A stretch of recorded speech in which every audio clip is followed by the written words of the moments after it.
आज की वीडियो से हम लोग स्टार्ट करने वाले हैं प्रैक्टिकल को।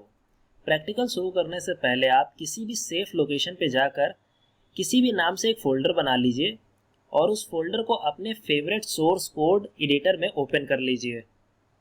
मेरा फेवरेट सोर्स कोड एडिटर है VS कोड और ब्राउज़र को ओपन कर लीजिए। अगर आप भी VS कोड को ओपन कर रहे हैं तो VS कोड के अंदर एक एक्सटेंशन आता है लाइव सर्वर के नाम से, इसको इंस्टॉल कर लीजिए। अगर आप में पहले से ही इंस्टॉल है तो अच्छी बात है। ये एक्सटेंशन क्या करता है? ये एक्सटेंशन मदद करता है वेब पेज को लाइव प्रीव्यू करने के लिए। चलिए इसका प्रैक्टिकल देखते हैं। तो सबसे पहले आपको क्या करना है, आपको यहाँ पर एक फ़ाइल बना लेनी है, किसी भी नाम से बना लीजिए। उसका एक्सटेंशन आप रखेंगे .html। ये हमारी .html की फ़ाइल बन गई। अगर आप VS कोड यूज़ कर रहे हैं तो आप लिखिए HTML:5 और इंटर प्रेस कर दीजिए। इस वक्त जो आपके सामने राइट हुआ है इसको कहते हैं स्केलेटन या फिर basic structure of HTML। Her language का उसका कुछ बेसिक स्ट्रक्चर होता है, बेसिक ढांचा होता है जो आपको कोडिंग करने से पहले बनाना पड़ता ही है। HTML का ढांचा ये है। एक एक करके इस कोड को समझ लेते हैं।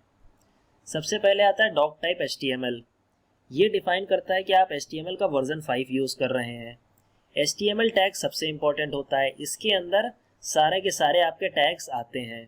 HTML टैग्स के अंदर दो मेन टैग होते हैं, एक होता है हमारा हेड टैग, दूसरा होता है हमारा बॉडी टैग। जहाँ पे हम सबसे ज़्यादा कोड लिखते हैं वो होता है हमारा बॉडी टैग। बॉडी टैग के अंदर हम जो भी लिखेंगे वो हमारा वेब पेज पे प्रीव्यू होगा। प्रीव्यू देखने के लिए अगर आपने एक्सटेंशन को डाउनलोड करा है तो यहाँ पर आपको नीचे गो लाइव का ऑप्शन मिलेगा, इस पर क्लिक कर दीजिए। अगर आप किसी और कोड एडिटर का यूज़ कर रहे हैं तो आप सिंपल जाइए अपनी फाइल में और इस HTML5 पे डबल क्लिक करके इसको ओपन कर दीजिए। ब्राउज़र में आपकी वो फाइल ओपन हो जाएगी। देखिए यहाँ पे आपको हेलो वर्ल्ड का एक टेक्स्ट दिख रहा है क्योंकि हमने बॉडी में हेलो वर्ल्ड ही लिखा था। अब समझते हैं हेड टैग के अंदर क्या होता है। जो बात इस समय आपको समझ में आएगी वो ये है कि आप देखिए यहाँ पे एक टाइटल टैग लिखा हुआ है डॉक्यूमेंट। ब्राउज़र के अंदर जाइए, देखिए यहाँ पे क्या लिखा हुआ है डॉक्यूमेंट। ये होता है टाइटल बार। अगर आपको यहाँ पे कुछ लिखना है तो आप टाइटल टैग के अंदर लिखेंगे।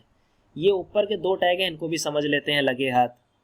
देखिए हम HTML के अंदर कैरेक्टर्स का यूज़ करते हैं। ये देख रहे हैं, ये सब कैरेक्टर्स हैं, सिम्बल्स हैं। कुछ स्पेशल कैरेक्टर्स होते हैं, %, $, हैश, @ इन सबको कहते हैं स्पेशल कैरेक्टर्स। हमारे वेब पेज पर स्पेशल कैरेक्टर सही तरीके से रेंडर हो उसके लिए हम ये कोड लिखते हैं। आज के ज़माने में या आज के समय में रेस्पॉन्सिव डिज़ाइन का बहुत ज़्यादा इम्पोर्टेंस है। ये टैग रेस्पॉन्सिव डिज़ाइन को हैंडल करता है। रेस्पॉन्सिव डिज़ाइन सिर्फ इस टैग से नहीं होता है। रेस्पॉन्सिव डिज़ाइन बनाने के लिए कई सारी कोडिंग करनी पड़ती है, लेकिन ये समझ लीजिए कि फर्स्ट स्टेप होता है। तो ये आपका बेसिक स्ट्रक्चर हो गया HTML का।